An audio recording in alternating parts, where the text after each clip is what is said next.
Bonjour à tous et bienvenue dans une nouvelle vidéo des mythes et légendes. Après la vidéo qui est sortie sur le mythe du Hollandais volant ainsi que son traitement dans les films Pirates des Caraïbes, j'ai trouvé en fait que ce concept était assez intéressant parce qu'il me permettait de vous parler du lore d'un univers, mais également des contes et légendes de folklore de certains pays européens ou américains, et donc c'était un peu un 2 en 1 pour moi. Pour continuer sur cette lancée, aujourd'hui j'ai décidé de m'attarder à un autre univers et à un autre folklore, le traitement de la mythologie slave dans l'univers de The Witcher.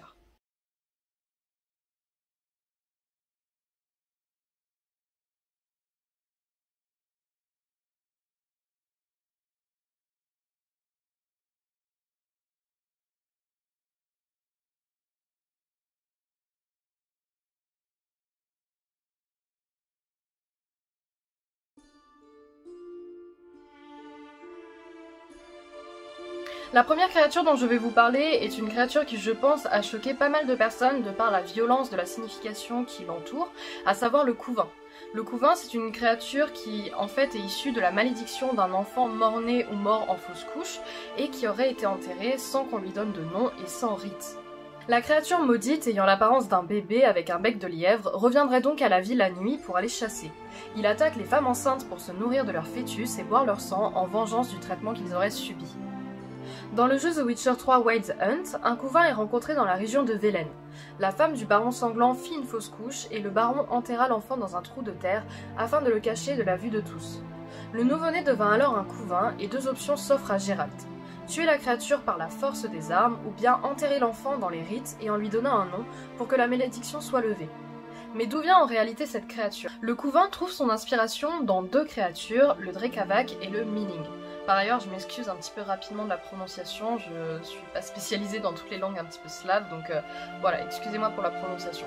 Le Drekavac est une créature issue de l'âme d'hommes ayant commis des péchés très graves, mais également de bébés qui n'auraient pas été baptisés avant leur mort. Il n'apparaîtrait que la nuit, et plus particulièrement durant les 12 jours de Noël qui sont appelés en serbo-croate les jours non baptisés, ainsi qu'au début du printemps. Le Drekavac aurait la possibilité de prendre la forme d'un enfant ou la forme d'un animal, et en fonction de la forme sous laquelle il apparaît, le présage est différent. Sous la forme d'un enfant, cela présagerait la mort d'une personne, et sous la forme d'un animal, cela signifierait que le bétail tomberait malade bientôt. Le Milling, quant à lui, représenterait l'esprit des enfants qui n'auraient pas été enterrés convenablement et qui chercheraient une personne pour leur donner une sépulture décente. Ces enfants sont généralement non désirés et donc tués par leur mère. Selon la légende, il est dit que la nuit, le Milling se mettrait à crier pour dénoncer les crimes de sa mère. Il est également dit que pour l'aider, il faudrait retrouver son corps là où il a été laissé et l'enterrer dans une sépulture décente sur un lieu religieux comme un cimetière à côté d'une église par exemple. Le Milling chasserait les personnes perdues, s'accrochant à leur dos et leur demandant de les aider en les emmenant dans un cimetière. Cependant, les Milling deviendraient de plus en plus lourds à mesure que la victime s'approche du cimetière, et s'il ne réussit pas à l'atteindre, la personne est tuée.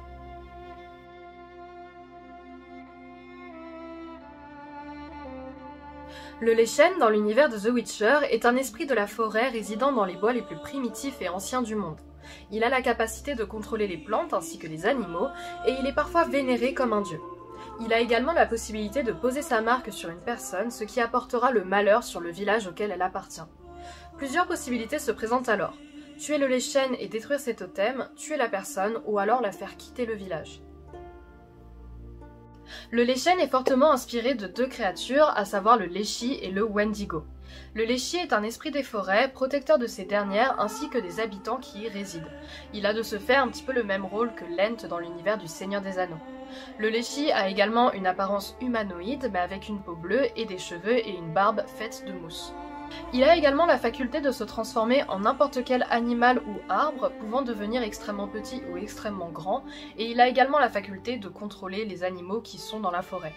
Il lui arrive d'égarer volontairement des voyageurs et il aime s'approcher de la lisière des forêts afin de voler des enfants et des jeunes femmes. Il existe plusieurs manières de lui échapper, la première étant de respecter la forêt, voire de lui faire un cadeau comme un œuf ou du pain salé. Faire le signe de croix en prononçant des incantations ainsi qu'en retournant ses vêtements et en sortant de la forêt à rebrousse-chemin est également une option.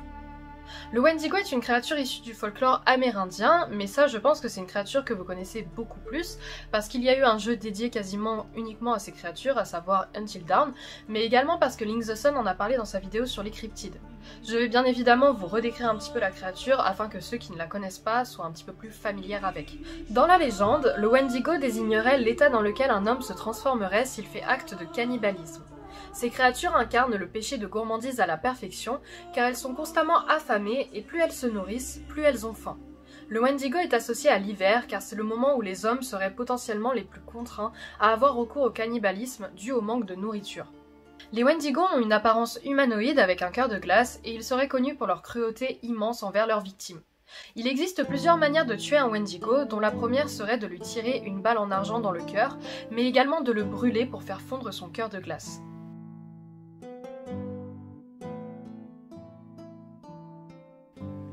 Les Striges dans l'univers du sorceleur sont des jeunes femmes touchées par une malédiction. L'épisode 3 de la saison 1 de la série de The Witcher porte d'ailleurs sur cette malédiction et sur l'histoire d'Ada la Blanche, la fille du roi Foltest de Téméria. Cette jeune fille était issue de l'inceste du roi et de sa sœur, et elle fut maudite avant sa naissance. Sa mère et elle moururent à l'accouchement et elles furent enterrées en toute discrétion. 7 ans après, la Strige sortit finalement de la tombe et commença à massacrer les hommes. À nouveau, cette créature semble trouver son inspiration dans deux légendes, la Stjöga et la Strigoi. La Stjöga est un démon féminin assez semblable à un vampire. Ces créatures étaient décrites comme ayant 2 cœurs, 2 âmes et 2 séries de dents. Les Stjöga auraient tendance à mourir jeunes, mais selon la légende, seulement l'une des 2 âmes irait au paradis, et l'autre âme permettrait à la Stjöga de revenir à la vie et hanter les vivants. Elles hanteraient les bois, s'attaquant aux voyageurs isolés pour sucer leur sang. La meilleure manière de se débarrasser d'une Stjöga serait de lui couper la tête pour pouvoir l'enterrer aussi loin possible de son corps. Il existe également plusieurs autres manières de se débarrasser d'elle que je vous affiche actuellement à l'écran. La deuxième inspiration est celle des Strigoi, issus du folklore roumain, désignant des esprits tourmentés qui reviendraient sur Terre en sortant de leur tombe. Les Strigoi auraient également la capacité de se transformer en animaux, de devenir invisibles et de sucer le sang de leurs victimes comme les vampires. Les informations sur cette croyance sont cependant assez limitées.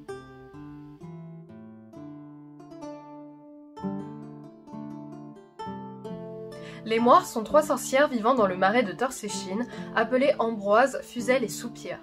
Gérald de Rive sera amené à les rencontrer alors qu'il est à la recherche de sa fille adoptive, Ciri. Ces 3 créatures s'avéreront cependant maléfiques et le sorceleur devra les affronter.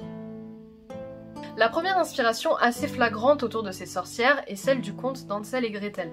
En effet, pour trouver leur demeure, un chemin de sucrerie doit être suivi, et les 3 sorcières gardent auprès d'elles plusieurs enfants qu'elles dévorent ensuite, comme dans le conte que nous connaissons tous. Cependant, l'inspiration principale est celle de Baba Yaga, une légende russe. Baba Yaga serait une créature féminine surnaturelle ayant l'apparence d'une vieille dame vivant dans une hutte dans la forêt.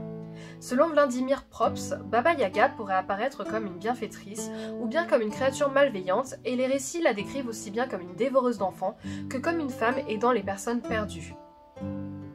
De par le fait que ce conte a été repris de nombreuses fois dans plein d'histoires, du fait que ça soit le conte le plus populaire russe, ça en fait l'analyse, comme j'ai fait pour les autres créatures, relativement difficile.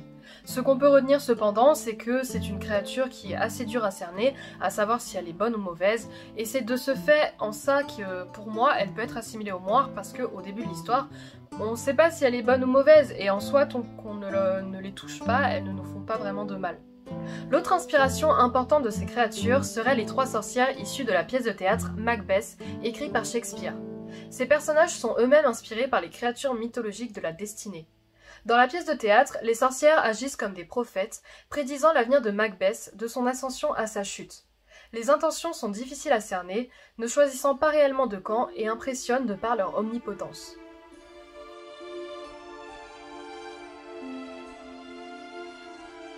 La chasse sauvage est un groupe de spectres cavaliers elfiques emmenant avec eux la mort, le froid et la destruction. Ils sont dirigés par Eredin, le roi de la chasse sauvage, et ils sont capables de se déplacer dans l'espace et dans le temps. Dans les livres ainsi que dans les jeux, ils sont à la recherche de Ciri qui possède les mêmes capacités de téléportation qu'eux. La chasse sauvage en elle-même est inspirée du mythe de la chasse fantastique décrivant des cavaliers fantômes en chasse permanente. Ils peuvent être des elfes mais également des morts ou des fées en fonction des versions. Cette chasse sauvage peut également être associée à la chasse du dieu germanique Wotan, l'équivalent de Odin. En fonction des versions, il existe une chasse sauvage composée exclusivement de femmes, et dans ce cas-là, elle est plutôt associée à une image positive. Dans d'autres cas, la chasse sauvage apparaîtrait quand un homme enfreint une loi sacrée, comme quitter la messe avant la fin par exemple. Dans ces cas, une tempête violente apparaîtrait alors pour emporter la personne. La chasse sauvage est dès lors largement associée au moment de tempêtes de neige, de vents forts et de vols d'oiseaux migrateurs. Eredin, le roi de la chasse sauvage, serait quant à lui inspiré du personnage de Koschei, connu pour l'enlèvement de nombreuses princesses dans les contes russes. Il aurait la capacité de voler et est connu pour sa faculté à être immortel. Le réel parallèle qui peut être tiré avec Eredin selon moi est sa faculté à être, ou tout du moins sembler être immortel, et le fait qu'il enlève les princesses, ce que Ciri est. Enfin, l'élément intéressant qui peut être mentionné ici est le navire volant de la chasse sauvage, appelé Naglfar. Ce navire est visible notamment à la fin du jeu, quand la fin du monde semble se prononcer. Cette inspiration est très peu subtile car ce navire est tiré du bateau du même nom, Naglfar, de la mythologie nordique.